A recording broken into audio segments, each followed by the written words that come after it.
Everything's not so black and white like you make it out to be. But we are fighting for our lives. Never shot a film that 2/3 of it takes place in one room. From the beginning, it was something that Regina and I talked about a lot. That was the biggest challenge. How do we keep it alive? But not have the camera distracting, but have the audience have this immersive experience so they feel like they're part of the conversation. One of the things that we both talked about a lot was keeping the camera alive and floating and moving. And I presented to Regina this idea of having the two cameras float on a jib arm, manually operated. So even when it's a static shot, it could still just creep ever so slightly. Oh my goodness. Cash. What's wrong, Cash? What? Cash, what? Why am I so pretty? What we wanted to do was to have the perspective shift a lot without having to cut. I feel like sometimes we achieved it beautifully and then other times it just ended up having to cut. But Regina and I were constantly trying to make the longest takes that we could.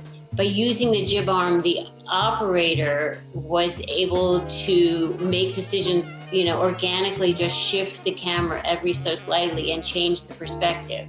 So the jib arm is on a dolly and it's a 12-foot piece of steel that you balance evenly. So the camera is literally just floating on it and you can go from 2 feet to 10 feet and you could make about a 8-foot arc with it also. And even though it would seem very small room with these two massive pieces of equipment in it, counterproductive, it did work really beautifully for keeping it alive. Behind every picture or mirror or anything that we could cut a hole out in the room so that second B camera could be poking through there, we did that also. I told you he was ugly. You should pull him up closer.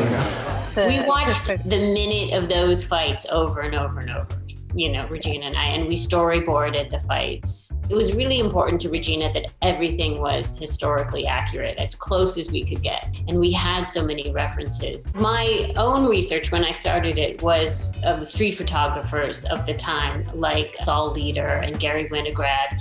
But then for these 4 men, they were so well documented that for Ali, the GOAT book, the greatest of all time, really became our Bible for those fights. And in that book is where we got the idea for the overhead shot. It wasn't that fight, it was a later fight with Liston, but that big overhead where you saw the whole ring and the press. And we used the same stage for both fights, just switching up the boxing ring. The lighting was all from the grid, and then it was bouncing off that white mat, and that was enough to spread out into the first couple rows of the audience. We recreated that whole thing, and the gaffer found the actual 1K Altman scoop lights that were used back then. That was interesting because we had the techno crane that got up high enough, but it wasn't quite high enough. We were just shy, we wanted that same photograph. And so we rigged it from the ceiling, pointed straight down, and we got just wide enough to see 2 rows of press.